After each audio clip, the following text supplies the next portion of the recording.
Bonjour, bonjour, moi c'est M. Beau Pierre Nestor, dit Tchotcho de la capitale et chauffeur de taxi professionnel. Et bienvenue à la petite interview.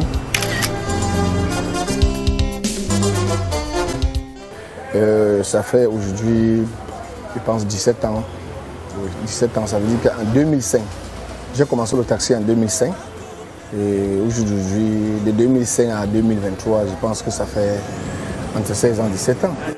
Ne baisse jamais la gamme, il y a les coups durs, on sait les coups bas. C'est un métier pour moi qui j'ai pas choisi peut-être ce métier par fantaisie, mais c'est par amour que je l'exerce.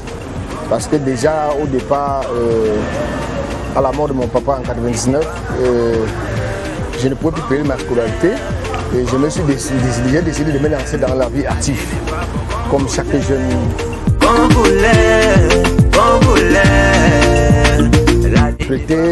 Et le style de voiture, parce que tout ça aussi va avec la voiture.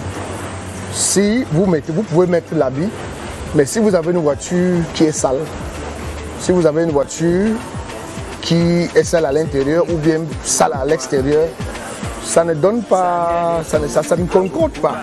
Donc voilà en quelque sorte ce qui fait au moins déjà la différence avec les autres taximans et tchotchos de la capitale.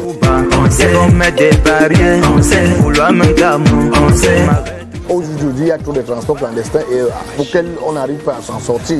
Mais ce qui fait en sorte que quand on a l'amour de ce métier, quand on a l'amour du travail, de servir le client bien, ça fait en sorte que quand tu finis avec un client, il voit comment tu t'es mis à fond pour servir ce client.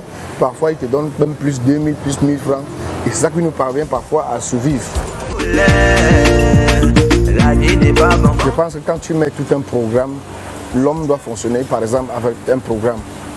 Par exemple, quand je sors de chez moi, comme aujourd'hui ce matin, quand je me lève le matin, je me brosse les dents. Après avoir brossé les dents, je prie d'abord, je demande au Seigneur de bénir ma journée, bénir les clients qui vont entrer dans ma voiture. Et je demande toute une bénédiction au Saint-Esprit. Et maintenant, qu'est-ce que je fais? Ça dépend des différents rendez-vous que je peux avoir. Hein? Si j'ai rendez-vous peut-être à 10h, si j'ai rendez-vous à 9h, il faut que j'aille laver la voiture. Même si la voiture n'est pas sale, mais il faut que ça ressente une nouvelle laverie, ça veut dire que ça ressente une nouvelle odeur, une nouvelle fraîcheur, oui, pour donner un sens au métier. Aujourd'hui, pour que l'homme taximan s'en sort, déjà c'est pas facile. Parce qu'auparavant, on a une vieille blessure qu'on a appelée le transport clandestin.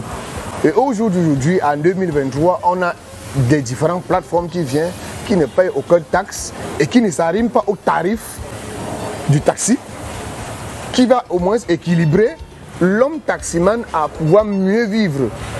Or, aujourd'hui, il y a aussi la manière où est-ce que on veut généraliser tous les taximans. Vous voyez, moi je proposerais qu'au gouvernement, on sait qu'ils font des efforts pour nous les chauffeurs de taxi, mais ma proposition va aider beaucoup de chauffeurs de taxi ou bien beaucoup de Camerounais qui font dans ce secteur d'activité-là. Ma proposition, c'est quoi? Parce qu'aujourd'hui, quelle qu'en soit, quelle marque de voiture que tu vas mettre en taxi, quand tu vas arriver quelque part dans une société privée ou bien d'État, on va te dire que le taxi n'entre pas. Or, vous voyez un peu que ça donne pas, ça ne crédibilise pas le taximan à pouvoir mieux exercer son travail.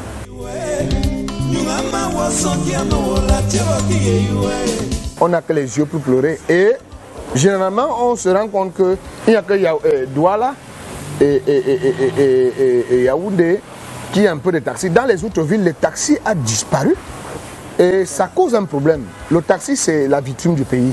C'est-à-dire quand un étranger arrive au pays, il y a l'autorité, il y a le taximan.